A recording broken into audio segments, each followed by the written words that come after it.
व्यापारी लोग खाटू श्याम बाबा को चढ़ावा क्यों चढ़ाते हैं? भारत में श्रद्धा और आस्था का गहरा संबंध व्यापार और व्यवसाय से भी होता है। खाटू श्याम बाबा, जिन्हें कलयुग के कृष्ण के रूप में पूजा जाता है, विशेष रूप से राजस्थान के सीकर जिले में स्थित खाटू गांव में प्रसिद्ध हैं। बाबा श्याम को हर वर्ग के लोग पूजते हैं, लेकिन व्यापारियों के बीच इनकी विशेष लोकप्रियता है। व्यापारी वर्ग खाटू श्याम बाबा को विशेष रूप से चढ़ावा चढ़ाते हैं, जिसकी कई धार्मिक, आध्यात्मिक और व्यावसायिक कारण हैं। बाबा श्याम को वचनबद्धता का देवता माना जाता है। कहा जाता है कि जब बर्बरीक ने महाभारत युद्ध में अपने सिर का दान श्री कृष्ण को दिया था, तब श्री कृष्ण ने उन्हें वरदान दिया कि कलयुग में तुम मेरे नाम से पूजे जाओगे और जो भी तुम्हें सच्चे मन से याद करेगा, उसकी हर मनोकामना पूर्ण होगी। व्यापारी वर्ग के लोग अपने व्यापार में सफलता, उन्नति और लाभ के लिए बाबा श्याम को श्रद्धा से याद करते हैं, और जब उनकी मनोकामना पूर्ण होती है तो वे चढ़ावे के रूप में बाबा को धन्यवाद अर्पित करते हैं। आस्था और विश्वास की शक्ति।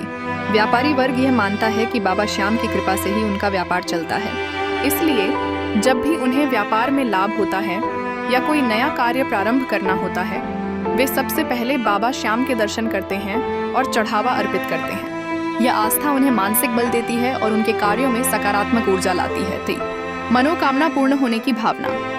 खाटू श्याम बाबा के भक्त यह मानते हैं कि बाबा उनके मन की हर बात जानते हैं और उचित समय पर उनकी मनोकामना पूर्ण करते हैं। व्यापारी लोग जब कोई सौदा करते हैं, व्यापार में वृद्धि चाहते हैं या कोई बड़ी डील करते हैं, तो वे बाबा से मनोकामना करते हैं। जब वह कार्य सफल होता है तो वे वादा निभाते हुए चढ़ावा चढ़ाते हैं। 40 परंपरा और परिवार की भूमिका।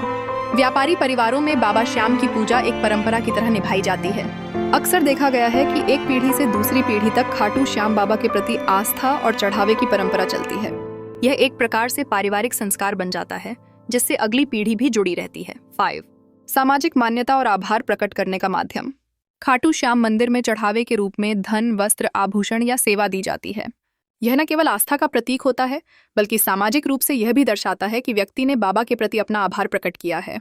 व्यापार में सफलता के बाद चढ़ाया गया चढ़ावा एक प्रकार से बाबा को धन्यवाद देने की प्रक्रिया है।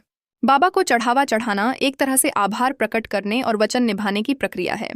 कई व्यापारी मन्नत मांगते हैं और पूरी होने पर चढ़ावा चढ़ाते हैं, जैसे कि धन, वस्त्र, प्रसाद या सेवा। यह परंपरा पीढ़ी दर पीढ़ी चली आ रही है और परिवारों में एक धार्मिक संस्कार के रूप में स्थापित हो चुकी है। बाबा श्याम का नाम लेकर व्यापारी वर्ग को आत्मिक शांति, मानसिक संतुलन और विश्वास की अनुभूति होती है, जिससे वे कठिन समय में भी हिम्मत से डटे रहते हैं। यही कारण है कि बाबा श्याम व्यापारी वर्ग के लिए आस्था और समर्पण का प्रतीक बन गए हैं। निष्कर्ष। व्यापारी वर्ग खाटू श्याम बाबा को केवल एक देवता के रूप में नहीं, बल्कि अपने मार्गदर्शक, संरक्षक और भाग्य विधाता के रूप में मानता है। उनकी पूजा में जो विश्वास और समर्पण होता है, वही उन्हें चढ़ावा चढ़ाने के लिए प्रेरित करता है। यह न केवल धार्मिक भावना का प्रतीक है, बल्कि आत्मिक संतोष और समाज में अपनी भूमिका को स्वीकारने का माध्यम भी है।